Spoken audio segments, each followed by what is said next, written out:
All right, good morning, Church on the Rock. Ha ha! Happy New Year! Happy New Year. It is good to start again, and it's good to see old friends as they come through the door, give my hugs. It's good. It's good to see new friends that are becoming a part of our family. It is good. Church is good. It's good to be together and support each other. We have a friend that I heard about their story through Christmas. They were brought up in a Christian family of sorts, but it wasn't perhaps a good experience for them. In fact, they had a brother-in-law that was very abusive to them. And so as a young girl of 14, she decided that she's going to run away from home. And it happened in a moment's time. It wasn't like something that built up over years. She said, I'm just going to get out of here. And so she heard some older guy friends that were driving down to Florida. She borrowed somebody's ID to go over the border. This is in the 70s, so you didn't need a passport. A driver's license that kind of looked the same was okay. She made it all the way down to Florida. They figured out she was a minor. They freaked out. They gave her to someone else. Anyway, she's down in Florida. Just imagine this, a 14-year-old girl from Canada. And so she figures out how to do leather work, of all things, and she's involved in the drug culture and all the stuff that was happening in the 70s. A light little turns on, and she said, okay, I think I better come back to Canada. She makes it back to Canada, and her parents say, okay, you run away. You have to go to some kind of Christian thing. So choose your Christian thing. And don't want to do church. There's a preacher that's going to preach to me. Who wants that, right? And so she says, I heard about this thing at the United Church that they have a teen rap. Now, back then, rap was not a music style. It was another way to say talk. So they all got together in the basement, but you got to smoke in the basement. And she said, this is a Christian event I want to go to because I can be in an enclosed area with a lot of other people smoking. That was a different time, all right? So anyway, she would go through many packs a day. And she said the cigarette of choice for her was an Export A. And I can still smell it in fair environments. They have no filter. It's like they pack as much tar in there as they can, so it coats your lungs easily and quickly. So she would go through these cigarettes. So she's down in the basement of this United Church, and they say, hold on, our ventilation system isn't working, and it's so hot, so we're not going to allow smoking for this moment, for this night. And she freaks, no, I came here, what do I do? And she said, there's this guy that's kind of homeless-ish, and she didn't know, it just gave off the homeless vibe right next to her. And he was like so chill and saying, it's okay, God. And he's just talking about God and the peace of God and all the goodness of God. And she said, wow, if he can talk about God and that his urge to smoke was so strong, she decided to have an experiment. God, if you are out there, could you take away this desire, this urge to smoke? So she made it through that night, and from what she said, with the first cigarette she lit up, she took her first drag on it, and then she just about threw up. She said, it was like ugly and gross. And she said, I must have the flu. So the next day she's at school at Beale Secondary, sort of a downtown school, and they all go out for their smoke break in the smoke area, and again, a different time. And so all the kids are there, and she lights up again. She almost throws up again. She said it was the third time that she lit up a cigarette that she almost threw up, that the light went on. She said, hold on, I asked God for this.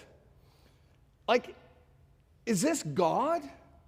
And then she said, okay, God, I think that was you, and I want to follow you. I don't even know what that means. I just want to follow you. So God, help me. The bad part of the story, in the next few days, her parents were out, and she was alone in the house, and the brother-in-law who had abused her before came in to take advantage of her, and as he busts into her room, she screams out, no, I'm trying to follow God. And just as she says the word God, he falls to the ground and starts crying, and he crawls out on his hands and knees. And she gets what we sometimes call the fear of the Lord go through. Oh my goodness, this thing is super real. And she gives her life, all that she knew about her life, to all that she knew about God. She said, you got me. And it was wild to think so that's how you came to Christ? What a story. Because if you saw her as just be a normal kind of person, right? I remember one of our services, and just a normal service like we're having today. And not often, sometimes at the back, somebody will say, Dave, I get this press in my soul that God wants to do this in our service. And it's good that you talk to me. I'm the guy that's responsible to God for the service. So, God's going to talk to me about it, about saying, well, if I mess up, okay, I get to hold that responsibility as your pastor. So thank you. I'll take that to God. And sometimes God says yes. Sometimes says, you know what, another time. And sometimes God says no to me. And I try and listen quickly and carefully. And somebody said, I think God wants to heal somebody's knee in the back prayer corner. You've been around us for a while. We don't do this kind of stuff, right? We're not a knee healing kind of church, right? And so I get back there and I say, okay, God, do I have a piece about, and there's this piece that came to me that we should ask that. So again, I stand up in between a worship songs, right? And poor John goes, okay, something's going down, right? Either that or we're ending early. And I said, listen, there might be somebody here with a problem with their knee. You're welcome to go back to the prayer corner. God might have an opportunity to heal. We don't promise that all knees will be healed. We just say, God, would you do that? And so from what I remember, about 6 people went back there because we all have lousy knees. And I think when you hit a certain age and they're gone, they're just shot. And so they're all back there and they're all getting prayed for. I go, that's just cool. It's just cool to be in the prayer corner. Come on, that's a prayer. Even if you're not in an emergency, you should go back there and have somebody pray for you. Man, this is good deal. It's a good deal. The prayer corner is a good deal. So anyway, so they're back there, and there's somebody that told me after what was going on. She had just a really bad knee to the point where she was having a surgery in 3 days. And she said, well, I'm having surgery in 3 days. I'm not going to go back and get it healed. Like all the, I've got the surgery time that's going to do it. But the longer she put it off, she said, no, she felt, no, you should, no, you should, no, you should. So she did not have faith that it would happen. Isn't that wild? For those people that say, it's got to be about faith, this person had no faith, except she had enough faith to go back and say, well, if you want to pray for it, you can. And she said, by her experience, people put their hands on her knee, and all of a sudden it got warm. In fact, it got hot. And she felt it better, completely better. I said, well, I'm still going to go into, what do you do, right? Do I go in for the surgery or not? So she went in, and they did some imaging of the knee just to make sure to see where they have to go in to do the surgery. And they said, no, it's completely better. You don't need surgery. And she came back, and she was really reluctant to use this word. She said, what do you call that? Do you call it a miracle? No, that's not but is it? And when these happen, and when I tell you stories, and I'm going to warn you, through this whole series, I'm going to tell you stories upon stories upon stories, so put your seatbelt on. When you hear these stories, several reactions happen to you, because it happens to me. When I hear other people's story, an automatic reaction, some things happen to me. Number one, there's a skepticism that happens to me. Do I go, really? Was that exaggerated? Is Dave being evangelistic? Is he really telling the whole story? Was this really a highly improbable event, that the guy happened to fall to his knees and weep when the word God was used? Maybe it was a placebo thing where people praying over it, but they had x-rays, and yeah, there's a skepticism. Ever since the Enlightenment, our whole world, the things that we bathe in, the thing that we breathe in is this thing called skepticism. It was really started by a philosopher called David Hume. who said there's only natural events that happen. Because only natural events happen, there are no miracles. In fact, it's so much in sort of the material of atheism, and that has been preached to you since you were in kindergarten. It is just a part. One of the great atheist debaters, Richard Dawkins, said this is a quote: "The universe we observe has no design, no purpose, no evil, no good, nothing but blind, pitiless indifference. Amen." Isn't that encouraging? I'm not sure how you can truly live as an atheist in the area of pitiless indifference. So this is the culture. Because it's the culture, when I tell you a miracle story, there will be skepticism parts in the back of your brain, which makes sense. And we don't want to be fooled, do we? We don't want to have the wool pulled over our eyes and go, "Oh, you're so naive." And I don't want that either. And I know there's things that people call miracles, and I go, "Nah, I don't think so." I'm on board with this. But realize, perhaps there's times we need to put some of our skepticism aside. Then there's another whole reaction. It's called disappointment. Well, I've asked for my knee.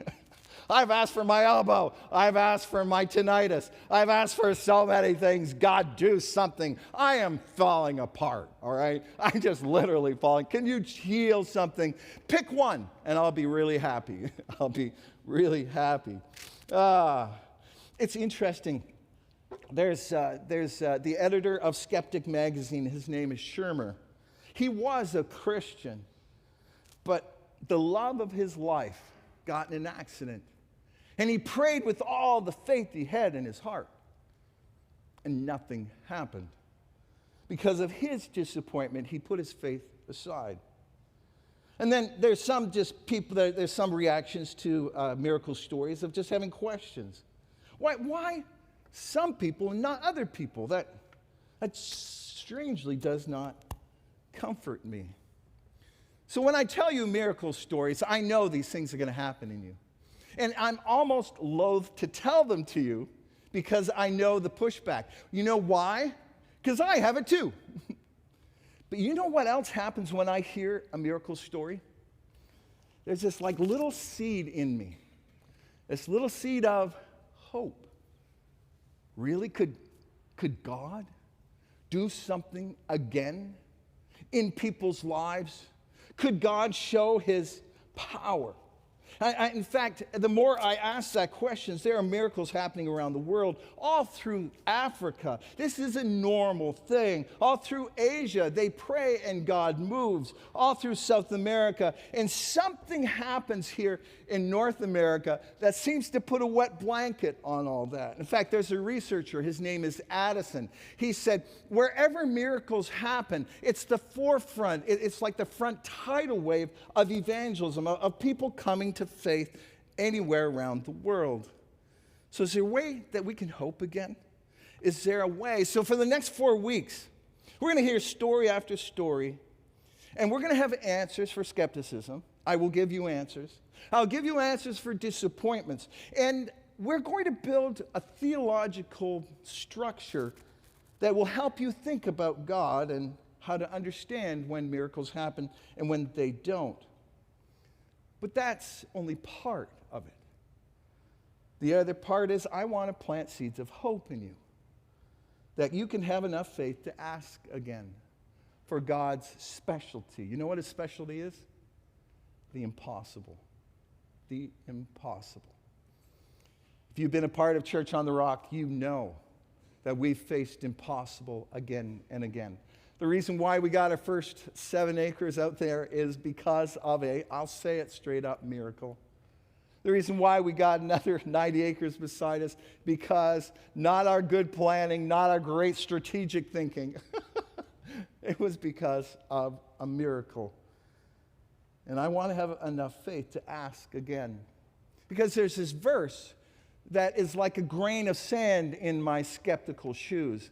In fact, it was a message I would give again and again as a youth pastor. I remember building whole talks around this one verse. It's a real easy verse. And it comes from James chapter 4, verse 2. It says, you do not have because you do not ask God. You do not have because you do not ask God. Isn't that wild? But God is loving. He's going to give you everything you want. No. No. There's some things, I'm not sure what the category is. There's some band of things that you do not have. Why? Because God is mean. And no, you do not have. Why? Is just don't ask God for it. So over these next few weeks, could we again ask, God, give me hope again to come to you for the impossible, your miracles. First of all, what is a miracle? What is a miracle? There's lots of definitions of it. There's a great Christian philosopher named Habermas did a volume on this.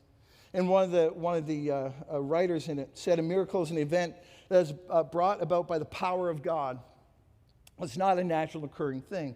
That is a temporary exception to the normal course of nature for the purpose of showing that God is acting in history. It's the power of God showing in a one-time event outside the norm. In other words, Jesus walked on water, and it was true, and it was a miracle. But more than often than not, he took a boat. It says that also he fed 5,000 with fish and loaves. But more often than not, they went to the market and bought their meals. So it's a power of God at a one-time event just outside the norm. I heard a great illustration to try to wrap my head around how do we even think about miracles? They said if an alien came to planet Earth and looked at our traffic lights, they'd see, the green, yellow, red, right? They'd see green, all the cars are going through. And all the yellow ones, some slow down and some speed up. And so, okay, that makes sense. And the red, everybody stops. So that's the norm, right? That's the norm. Until there's these big trucks with lights that go around. And they seem to be exceptions to the rule. They go through the red light. Well, does that mean everybody goes through the red light? No. Or you're going to get in trouble, right? We stop because that's the norm. But every so often, the red lights go, and an ambulance, a fire truck, a police officer, and they go through the light, and that is these exceptions. They're moments in history. And because it's history, it can't be studied by science. History and law are not studyable by science. A lot of people don't realize. I believe in science. People will say, great, can you scientifically prove to me that Hitler was alive? Well, we've got film, we've got eyewitnesses that wrote about it. But you can't replicate that, can you? You can't replicate that and experiment on it again and again. It's not an observation that can happen 100 times till it builds this law. No, you have to sort of work on probabilities because it was a historic event. It was a historic event. As Craig Keener, he wrote one of the largest volumes. He collected miracle stories from around the world. Yeah, I forget how many hundreds of thousands of words he put into this. He said, miracles are one-offs. They're a part of history which cannot be repeated. They're not repeatable. I'm not saying that miracles don't happen. It's just that you can't say to look at it as science. Because people can easily doubt history. Things can be faked, right? And so, well, how do you know Hitler? Well, maybe all the film was faked. How do you know that's true? Well, maybe all the eyewitnesses all got together and it was a giant conspiracy theory. Maybe they really didn't land on the moon. Maybe it was done in a studio. So we can always doubt history because you can't repeat it. In the same way with miracles. But the thing about miracles, for us Christians, believing in a miracle is a part of being a Christian. If you are a believer in Jesus Christ, guess what? You're in miracle world. You are a part of miracle world. Why? Because we believe that Jesus did miracles. He did over 30 miracles. He did many healings. He walked on water. He fed to 5,000. He raised people from the dead. And his most important miracle of all, he died on a Roman cross and he came alive again. And if you don't believe that miracle, you're not a Christian. You're on the way to becoming a Christian. But that's the key belief that we need to believe, that there was a miracle, a miracle. This is not true for other faiths. You can believe that somebody had a vision from God. You can believe that golden tablets came down from the sky. But we believe in a historic miracle. To tell you the truth, the best way to understand God's miracle work, his one-time events, is particularly in one miracle that we have all experienced. And this is found in the book of Romans, Romans chapter 1, verse 20. Romans chapter 1, verse 20, and if you know it, you just know it. It's good. Let's read this slowly, because this is one of these scriptures that you can't brush through. For since the creation of the world, God's invisible qualities, his eternal power, and his divine nature have been clearly seen. It's awesome to talk to cosmologists. And the cosmologist said, since we know this about the beginning of the universe, we know these 8 things about God, it's clearly seen. As we go through creation, we should clearly see it. In fact, the problem is with us city dwellers, the creation is sort of paved over. Get out in the wild again. Go and experience the outdoors, and you will see the miracle of God again and again, for it's clearly seen, being understood from what has been made, so that people are without excuse. The Bible says people are without excuse. They should have no excuse whatsoever. You should look at the one-time miracle of creation and say, there is a God. God spoke, and the energy of his voice created what some people call the Big Bang, or the beginning. The beautiful thing is, it has been not until recently, not until this last few centuries, that we have scientific proof that the universe had a beginning. We can go through. It's been fun to read myself and do the research. As some of you know, I dabble in science. I love reading about it. That Sir Hubble discovered the redshifts from the light from distant galaxies as they expand out. If the whole universe is expanding, that means it came down and it had a beginning. If it's all going out, then where did it all go out from? There's another 2 researchers, Penzias and Wilson, said that there's this cosmic background microwave radiation. In other words, there's this intense heat that they're still registering, more intense than anything in the universe. And they know it happened back at the beginning. There is something that happened at the beginning that's never happened before. The amount of light elements that were created in this hotter environment, like helium and hydrogen, which can only be formed there, started at this Big Bang. So we know the universe had a beginning. We know the universe has a beginning. As a Christian cosmologist said, giving the evidence, not believing in the Big Bang or the beginning, is like believing the earth is flat. It's interesting, there's ardent atheists have been kicking and screaming, coming to the fact that there was a beginning, a creation of everything we have. Some of you know of Stephen Hawking. He wrote A Brief History of Time. You know that he is not a Christian. But this is what he wrote about the beginning of the universe. So long as the universe had a beginning, we can suppose it had a creator. We are a part of that creation. As Strauss says, creation of the universe from nothing is an epic miracle. If you want a one-time God power thing that changes everything, creation would really fit in that whole thing, right? It would be utterly amazing to be able to see. It can't be repeated, but we can see and live in it and observe it. And the beautiful thing, it's a completely ordered event. I was talking to some friends earlier about what we did when we were young boys and blowing things up. I don't know why young men want to blow things up. It seems to be a part of our nature.